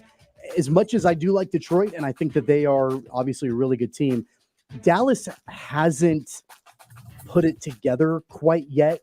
And I think that they will in a better way this week against the Lions. So I will take those points. I'm going to take the 3. I think the Cowboys can get that done. The Lions are coming off the bye. The Lions have revenge on the mind. The Cowboys are very banged up, and Justin Fields missed some plays in that Steelers game that Jared Goff's not going to miss. I'm going to take the Lions. My wallet will just bet the over on this. By the way, I'm not betting the line. I'll bet the over. But it's crazy for me to think about the Cowboys as home dogs like this. But I guess I'll fall for it. I'm going to take the Lions and lay the 3 points. Paul, what do you think? Well, I just want to know which defense will show up for the Cowboys. The one that seems to be soft on occasions, or the one that flies around, makes plays, and does what it needs to do. Which defense will it be? I don't know. But I have a lot of confidence in the solid football team that is the Detroit Lions. Not fancy. It's not one of those high flyers, but it'll grind you out. It'll wear you down. Little hard-nosed football. I believe that Detroit controls the line of scrimmage. And anytime I believe that, I've got to take the team that I think is going to control the line of scrimmage, and that's Detroit. I'm taking Detroit. Got one of the best pass rushers in football this year in Hutchinson too. TJ, you given the Cowboys any opportunity here? I think that I took the Cowboys too much early on this season. I had my heart broken too many times by them and my wallet broken by them too many times. So just going to keep fading the Cowboys. And like you said, Jacob, coming off the bye week, the Lions, I think that they are a really good team. They slipped a little bit. This could be a big one for them. I'm going to take the points. I'd tease it up to a touchdown on this one even. I'm going to check this next one because I think I wrote it down backwards. We're going to pick the Cardinals and the Packers, fellas. But I got a weird line on this. So here's the line we're going to pick. Everybody ready for this? Yeah. Packers -5. Packers -5. I wrote that down wrong in our text this morning. So we got Cardinals at Packers. Packers -5. Tommy, what do you like in that one? I really like the Packers in this game. It's nothing. Well, I guess it is a little bit against the Cardinals. I just don't think that they've got what it takes to be able to cover that number on the road in Green Bay. I don't know. I understand that Kyler is kind of starting to get things figured out with Marvin Harrison to an extent, and they've got some other weapons too. But I like Jordan Love too much. I like what the Packers have going on. I'm going to lay those points and take Green Bay. They're at home, TJ, but 5 points this year that's a lot of points. The Packers have played, I think, 3 games within 5. What do you think in this game? Yeah, I'm just going to throw the Hail Mary out here and pick the Cardinals. I don't really have a good reason to pick the Cardinals. I think Kyler Murray and Marv are super talented. But like you said, every single game in the NFL is close. It feels like 5 is the new 7.5, betting lines and everything like that. So hope I get an island if anybody else is crazy enough to take the Cardinals with me. So I'll take the Cardinals. Brandon? No real reasoning. The Cardinals, I just feel like this is one that's going to be close enough, 28-24. It's going to be somewhere in there that's good enough to give me a cover. So, go ahead and give me the Cardinals. Paul, where are you at on this one? I can't believe you got 2 guys that are supposed to know something about sports taking the Cardinals. This is incredible to me. They just beat the Niners. And you guys call it. Listen, how good's quarterback going to be? We don't know. Sometimes we just don't know with the Arizona Cardinals. But we saw enough last week. I saw enough Green Bay football to understand this is a good, hard-nosed football team. Jaden Love is starting to come along. Jordan Love. Jordan Love. Well, him too. Both of those guys are coming along. They're both coming along.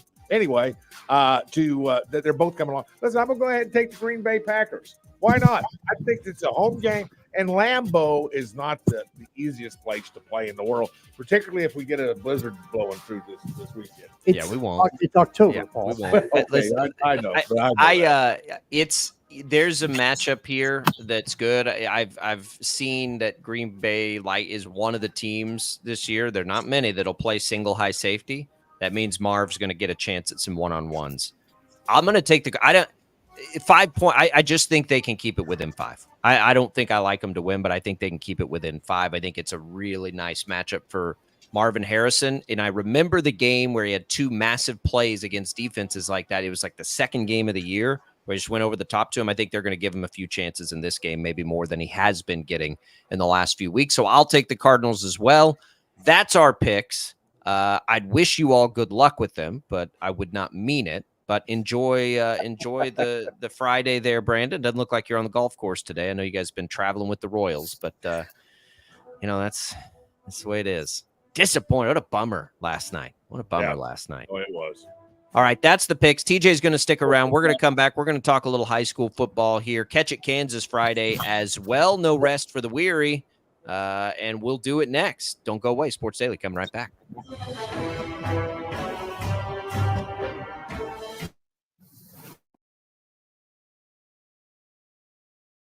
A mourning widow sells her husband's car trying to move on, but the checks came back in his name. How do they expect him to cash his check? Looking for answers, fact finder Brandon Stitt went to the Department of Revenue. a proposed energy plant that threatens Kansas landowners, meaning some families could lose their homes. My land is not for sale. Others' land is not for sale. Our lifestyle is not for sale. 12 News took their concerns to Senators Marshall and Moran. When you need answers, turn to the Fact Finders for help. Right. Start your day with 12 News this morning. Get ready with Jake's accurate hour-by-hour forecast, so you'll know if you need a jacket when you walk out the door or an umbrella by lunch. Start your day knowing what happened overnight and what's happening now.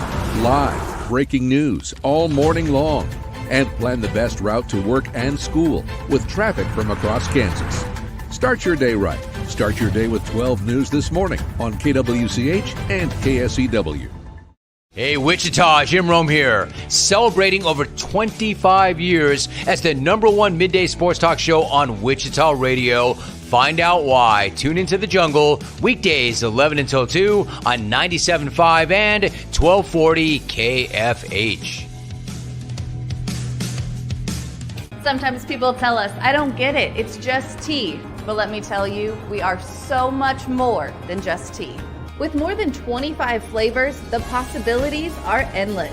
Come on in and try them all for free to find your favorite or get us on the go for your busy lifestyle. And don't miss happy hour every day for half-price cups of tea. So the next time someone tells you it's just tea, tell them to come by and find out why we say drink tea, be happy. Clouds are not just the canvas of our imagination. They tell a story. Clouds affect the events of your day.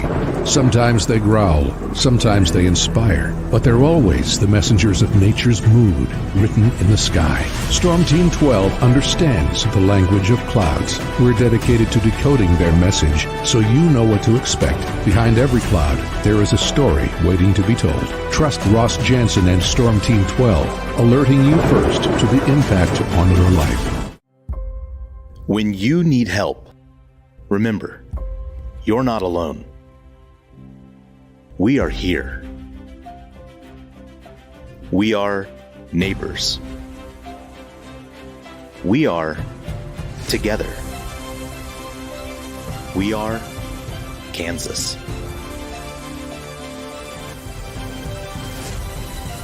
We are 12 News.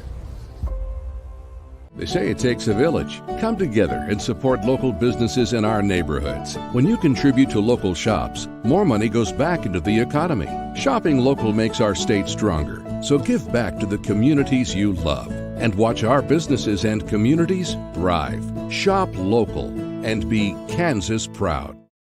At 12 News, we know you're busy, which is why we're here whenever you need us. Anytime, any screen. With live breaking news. Critically hurt after an apartment. Storm Team 12 forecast. Snowing for many miles. And the stories you don't want to miss. The scene's still very active. Just right search KWCH 12 News wherever you stream and catch up on the latest news of the day.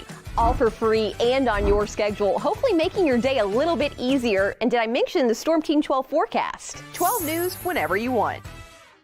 Sometimes people tell us, I don't get it, it's just tea. But let me tell you, we are so much more than just tea. With more than 25 flavors, the possibilities are endless. Come on in and try them all for free to find your favorite or get us on the go for your busy lifestyle. And don't miss happy hour every day for half-price cups of tea. So the next time someone tells you it's just tea, tell them to come by and find out why we say drink tea, be happy. Determining fact from fiction. That's our full-time job. You need to have someone give you the whole story from every side. To help you when no one else is listening. You need someone to put you first. That's what we do. We bring you the facts first. When you need it. Wherever you are. 12 News. Facts first.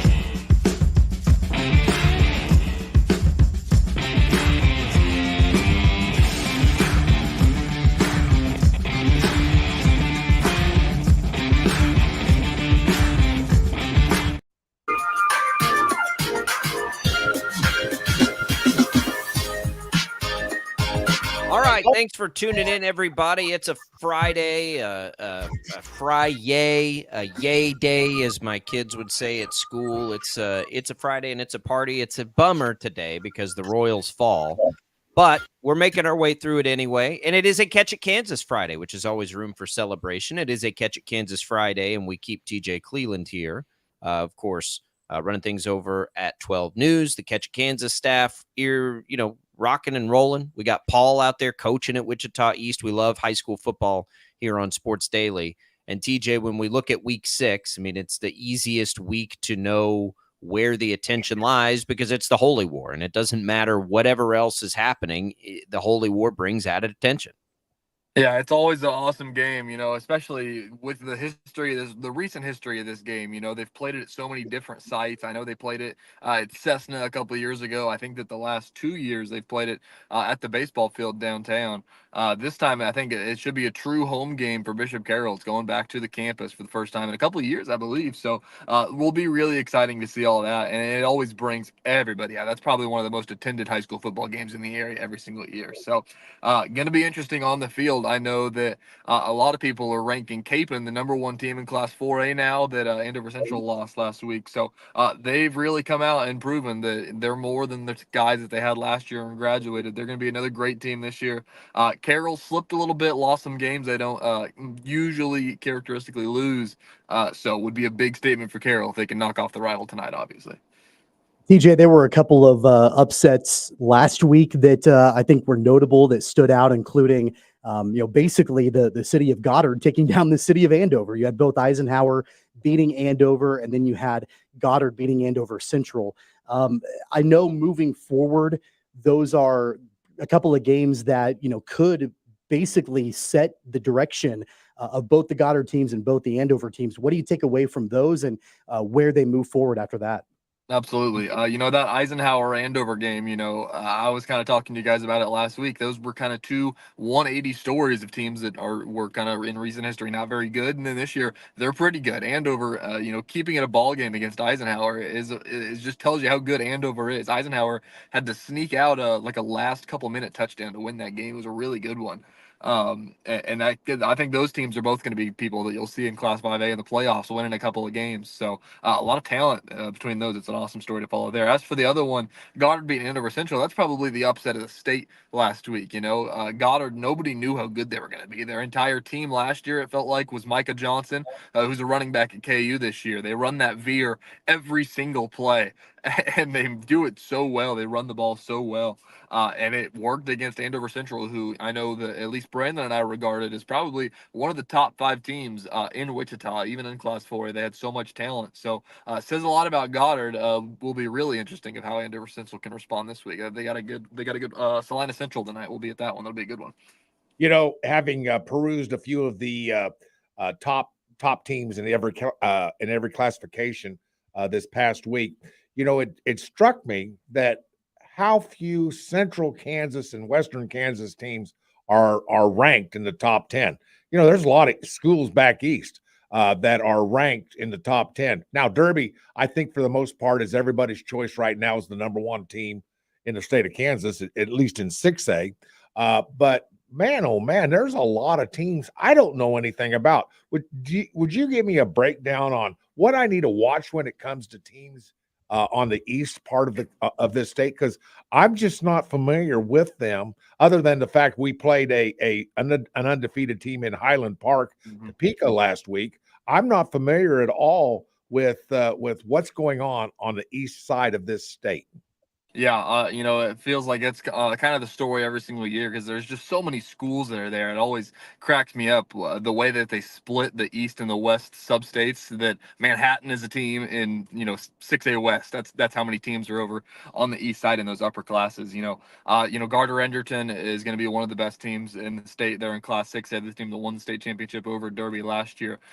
Just because I've been talking to Mick Schaefer and a lot of Kansas City people this week, big game between Gardner-Edgerton and Mill Valley tonight. tonight, who's the best team in 5A, and will be until proven otherwise. They win it every single year. So those are the two best teams in the state, probably in that area. I think that Derby's still probably the best team in the state, in my opinion. I would, wager to bet that they're not going to lose a game this year. If they do, it will be to Gardner Edgerton. But I think that they're a better team. Just maybe that's biased because I've seen them so many times. But obviously, a lot of talent over on the east side. Bishop Miege. There's always the classical powers every single year, and there's always just surprise teams around there. So always awesome in my eyes because I live in Wichita and cover all these kids. Whenever they can pull off the maybe upset of some of these Kansas City teams because they have so much talent up there. But I think that the Wichita schools, I think Great Bend is a team. Dodge City's really good this year in 6A. They can really go toe to toe with any of those guys still. What's your favorite small school matchup of the day, TJ? Oh, great question. I don't know if this technically counts as small school, but I'm going to throw this one out here. I got a couple for you. Contender for game of the week, and this is a great one as well. Winfield and Wellington tonight. I think it's a Class 3A matchup. Wellington, we love Wellington. Dusty Bannister, the quarterback, leading the state in passing yards. I think they're wide receiver second in the state in receiving yards.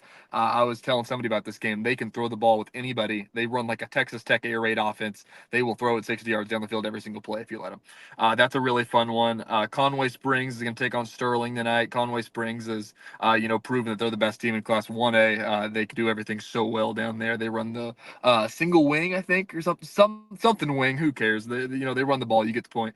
And then Kingman Garden Plain, another really fun one tonight there as well. Garden Plain's a team that went to the wire with a lot of really good teams. Tough one tonight. Kingman with the state championship just 2 years ago, 1 year ago. I can't even remember, but definitely some small school powers there. TJ, I know that we talked a little bit about the Holy War at the very beginning of the segment. Another big time rivalry in 5A tonight, Maize and Maize South. So you've got that matchup, and these are two teams that obviously have been. They have kind of gone different directions, at least in the last couple of years. Anything stand out to you in that particular rivalry matchup? First of all, I'm getting used to it because May is actually a 6A now with the new classification. Yeah, so good technically point. a 6A, 5A matchup, just to correct you.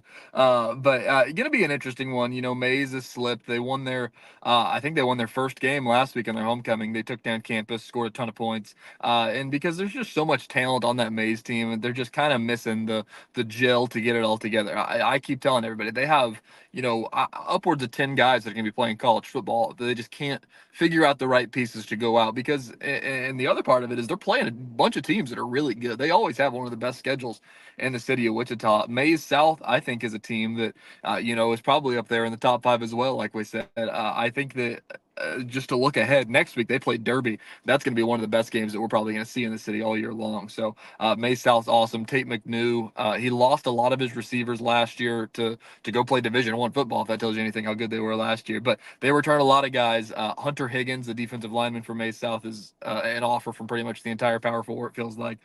So there's going to be a lot of talent on the field, a lot of Division I talent. And it's always just fun. I think that's what's the battle of 266 or something like that, USD 266 out in Maize. So we'll be at that one for sure. One game we do have to mention, 2 top 10 teams in most of the polls through out the state of Kansas is Northwest and Manhattan. Listen, that may be one of the more physical football games in the state of Kansas, if you know what I mean. In the trenches, this is going to be a battle with 2 teams that are physical. That's going to be a fun game to watch. Absolutely. That would probably have been our game of the week if Brandon and I haven't been driving around the entire city of Kansas City the last week. That's going to be a really fun one there in Manhattan. That's just a matchup that we've seen Manhattan play, Northwest, play Derby, play, these 6A schools that are around. I think they played, I don't know if they played East a couple years ago or something like that, but it seems like they're always matching up because they are a 6A West team. And it's going to be a really good one. Northwest probably has the toughest schedule that I've seen on paper that doesn't stop tonight. If they can win this one, I don't think Northwest is lost yet, if I'm not mistaken. This would be a big statement to prove to that side, I guess, of 6A West. The Northwest might be a team to beat right there with Derby. There it is. Catch it, Kansas. It's a big Friday coming up. TJ's laid it out nicely. You can also watch the pregame show right here on 12 News Connected if you're watching us, so make sure you tune in for that. You've, of course, got the Catch It Kansas show late night tonight with all your highlights and scores and game stories. Brandon, TJ, Rachel Hallam joins them for that full production. So do that. And always catchitkansas.com, keeping you apprised. There's a scoreboard there so you can keep up with everything happening. Scores from Wichita East straight from Paul Savage. It's great. There you And go. all over the state. It's a Catch It Kansas Friday. TJ, we appreciate it. Catch your breath from the Royals and get ready for a wild and crazy Friday night. Absolutely. Can't wait to go shower off that Royals loss last night and get into high school mode when I get home here. Yeah, it didn't end up being a champagne shower, unfortunately, in Kansas City there. Let's come back and we'll get back into it, Royals fans. The IHOP hotline is back open for you now at 869-1240. You can vent, you can celebrate, you can be angry, whatever it is you want to do, Royals fans. It's yours the rest of the way. We'll come back. We'll talk about last night's game when we return on Sports Daily.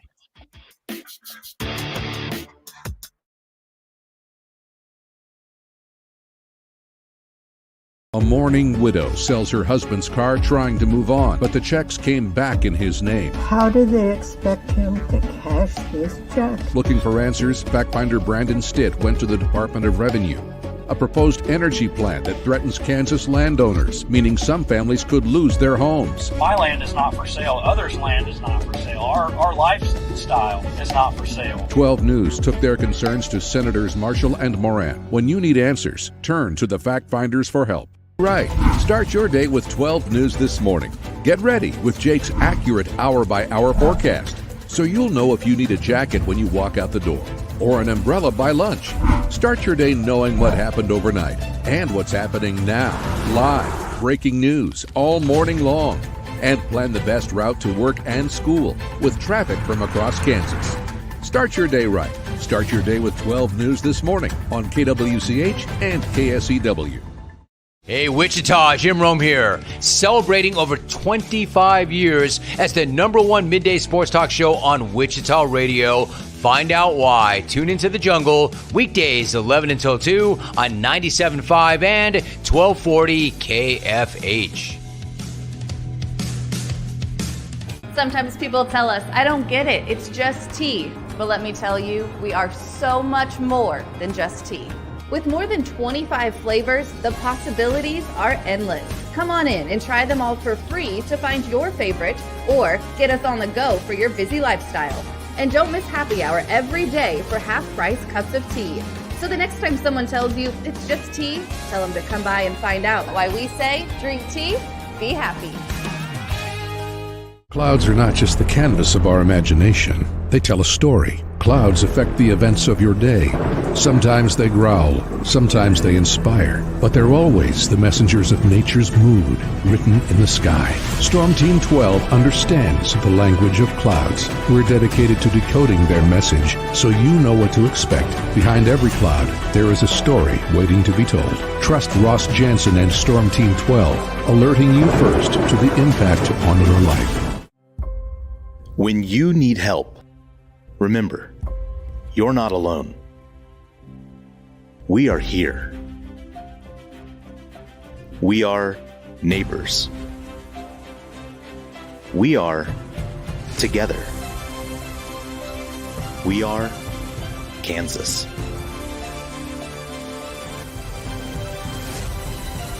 We are 12 News. They say it takes a village. Come together and support local businesses in our neighborhoods. When you contribute to local shops, more money goes back into the economy. Shopping local makes our state stronger. So give back to the communities you love and watch our businesses and communities thrive. Shop local and be Kansas proud. At 12 News, we know you're busy, which is why we're here whenever you need us. Anytime, any screen. With live breaking news. Critically hurt after an apartment. Storm Team 12 forecast. Snowing for many miles. And the stories you don't want to miss. The scene's still very active. Just right search KWCH 12 News wherever you stream and catch up on the latest news of the day. All for free and on your schedule, hopefully making your day a little bit easier. And did I mention the Storm Team 12 forecast? 12 News whenever you want. Sometimes people tell us, I don't get it, it's just tea. But let me tell you, we are so much more than just tea. With more than 25 flavors, the possibilities are endless. Come on in and try them all for free to find your favorite or get us on the go for your busy lifestyle. And don't miss happy hour every day for half-price cups of tea. So the next time someone tells you it's just tea, tell them to come by and find out why we say drink tea, be happy. Determining fact from fiction. That's our full-time job. You need to have someone give you the whole story from every side. To help you when no one else is listening. You need someone to put you first. That's what we do. We bring you the facts first. When you need it. Wherever you are. 12 News. Facts first.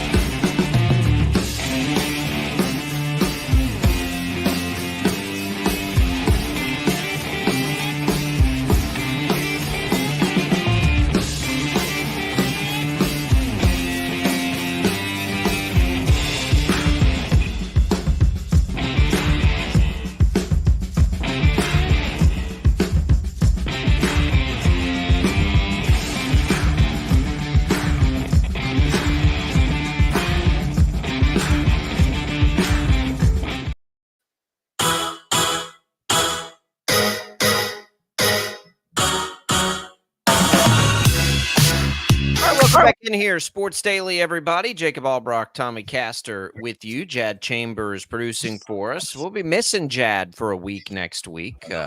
Jad, just do us a favor. Don't think about us the entire time that you're out. Way ahead of you. Take some time.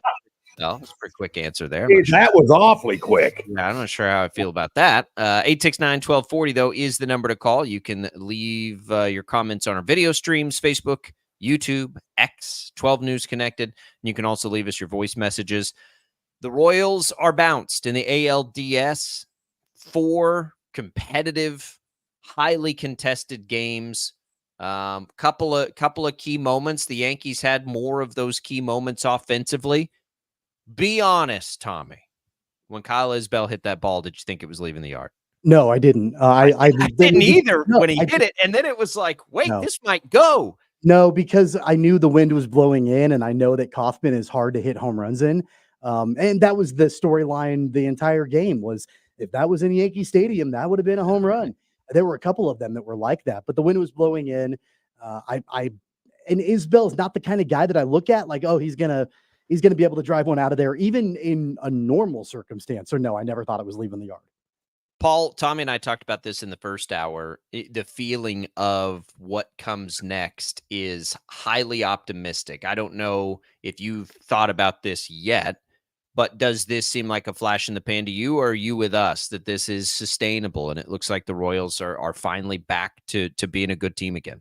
You still have Bobby Witt. I think we still have Bobby Witt. So I guess my answer would be, yeah, you've really got something to build around. I mean, I feel like I should use the name George Brett, but I'm not sure that I can. I don't think I will. But I mean, I get the feeling that, it's not often, it's almost generational. You have that one guy you can build around. And I think Bobby Witt Jr. is that one guy. And when you have that to build around, and I know Salvy's getting up there in age, but he gives you a lot right now. But I like their future, partly because they have somebody who's a team leader, who's really a good player. I like the Royals, and I'm buying into the fact that I think they could be this good, if not better, next year. I agree with that. We haven't talked about that, Tommy.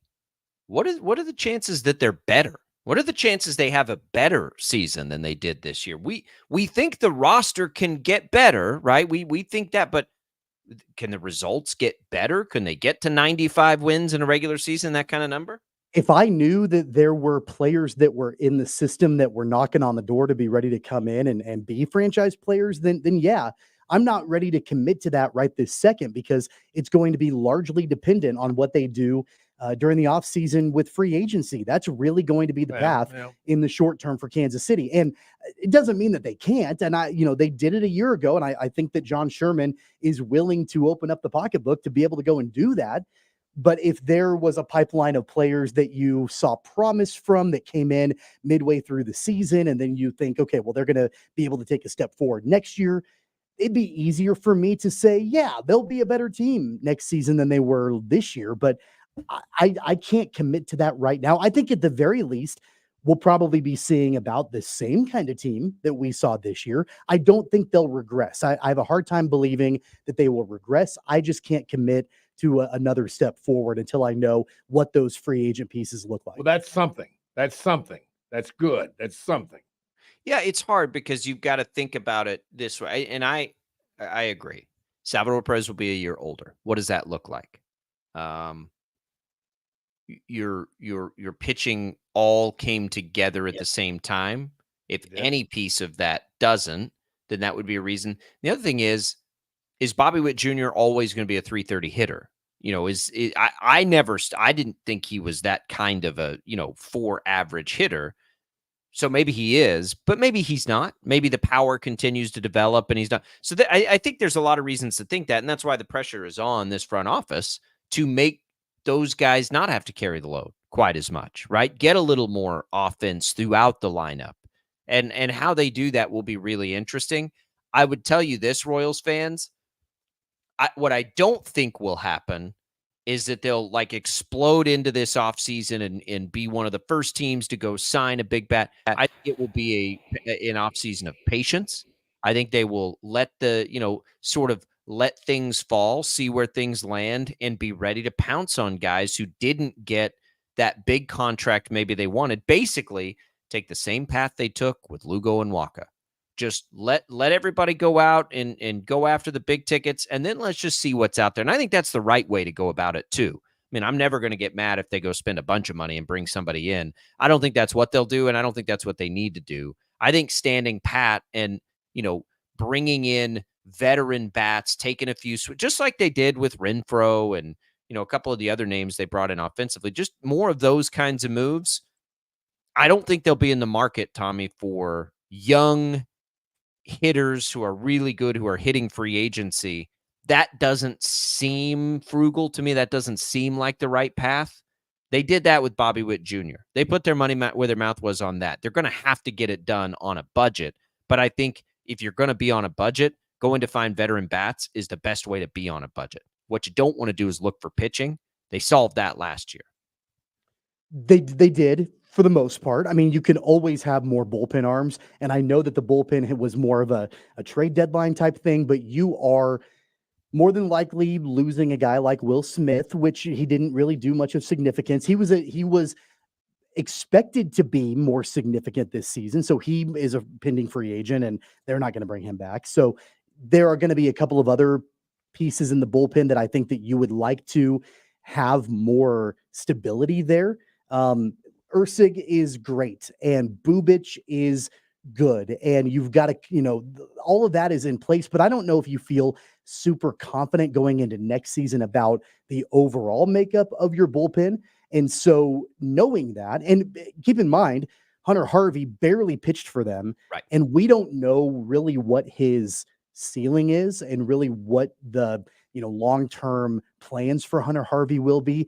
I think they should probably shore that up too in the offseason. He was their most expensive acquisition. Right. I don't think that they should piecemeal together a bullpen outside of Ursig and Bubic and I guess Harvey and call it good going into the season and then try to make it up at the trade deadline if it doesn't work out.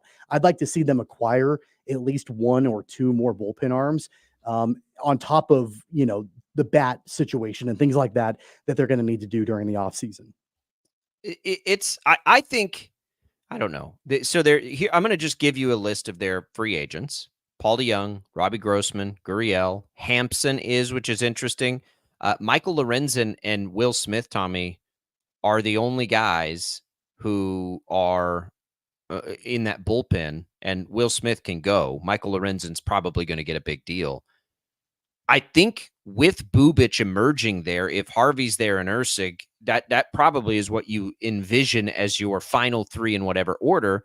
And then it's guys like Zerpa, Long, Schreiber, who when they got healthy were really effective. So, I mean, again, I'm not going to complain if they bring in another bullpen arm, but I do think what we saw late in the year, just by, the players, is a little bit sustainable, I think. The problem with bullpens is they're always weird and hard. Now, I've been saying Waka is back. When is his player option? I'm going to look at this because 25, he has a player option. So his player option is this offseason. That is something to pay attention to as we've talked about this. He's at $16 million. His player option will be at $16 million again next year.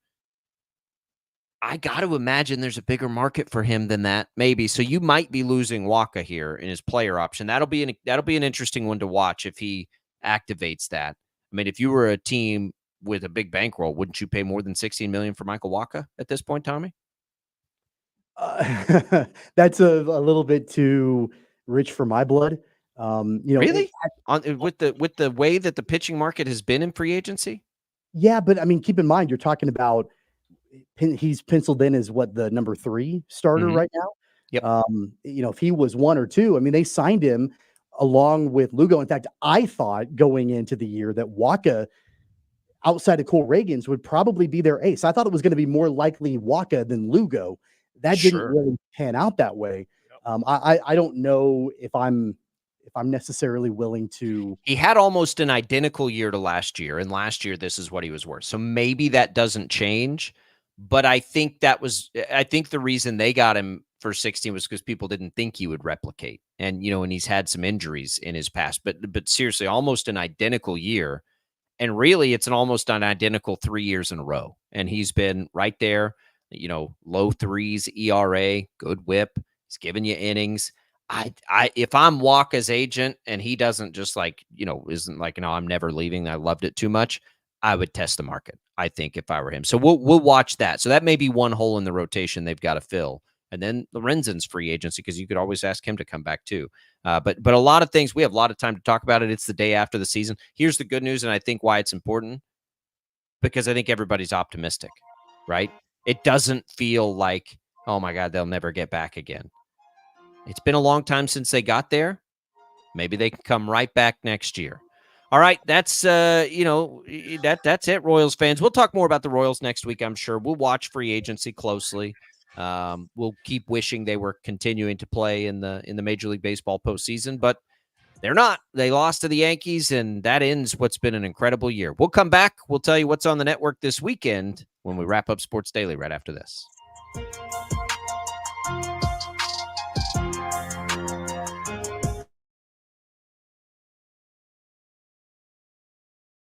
A mourning widow sells her husband's car trying to move on, but the checks came back in his name. How do they expect him to cash his check? Looking for answers, fact finder Brandon Stitt went to the Department of Revenue.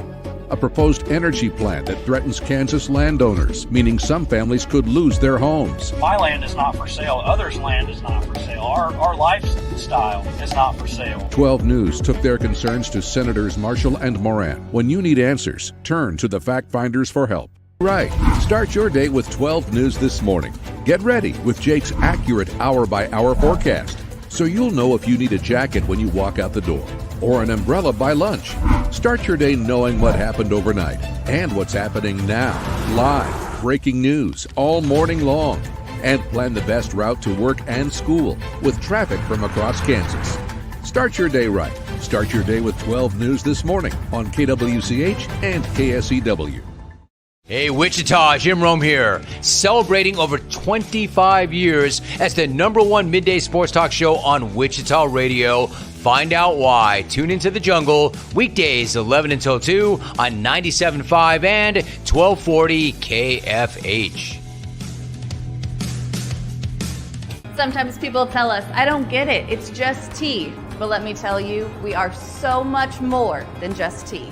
With more than 25 flavors, the possibilities are endless. Come on in and try them all for free to find your favorite or get us on the go for your busy lifestyle. And don't miss happy hour every day for half-price cups of tea. So the next time someone tells you it's just tea, tell them to come by and find out why we say drink tea, be happy. Clouds are not just the canvas of our imagination. They tell a story. Clouds affect the events of your day. Sometimes they growl, sometimes they inspire, but they're always the messengers of nature's mood written in the sky. Storm Team 12 understands the language of clouds. We're dedicated to decoding their message so you know what to expect. Behind every cloud, there is a story waiting to be told. Trust Ross Jansen and Storm Team 12, alerting you first to the impact on your life. When you need help, remember, you're not alone. We are here. We are neighbors. We are together. We are Kansas.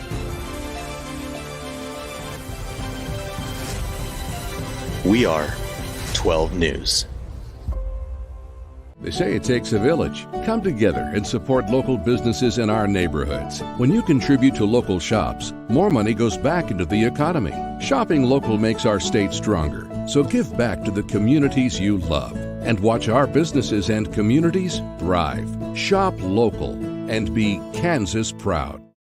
At 12 News, we know you're busy, which is why we're here whenever you need us. Anytime, any screen. With live breaking news. Critically hurt after an apartment. Storm Team 12 forecast. Snowing for many miles. And the stories you don't want to miss. The scene's still very active. Just right search KWCH 12 News wherever you stream and catch up on the latest news of the day.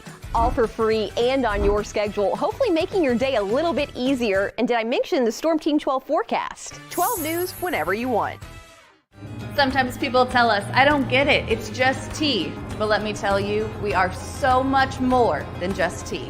With more than 25 flavors, the possibilities are endless. Come on in and try them all for free to find your favorite or get us on the go for your busy lifestyle. And don't miss happy hour every day for half-price cups of tea. So the next time someone tells you it's just tea, tell them to come by and find out why we say drink tea, be happy. Determining fact from fiction. That's our full-time job. You need to have someone give you the whole story from every side. To help you when no one else is listening. You need someone to put you first. That's what we do. We bring you the facts first. When you need it. Wherever you are. 12 News. Facts first.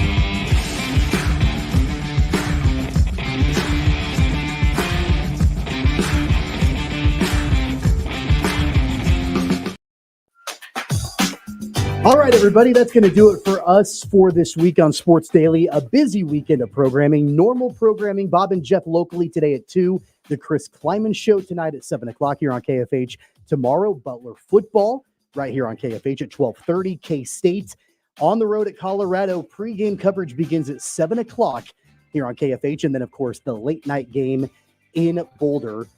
On Sunday, the NFL overseas in Europe. That game starts, the coverage at 8:15, and then Sunday Night Football, Bengals and Giants at 6:30 right here on KFH. We'll see you back here on Monday.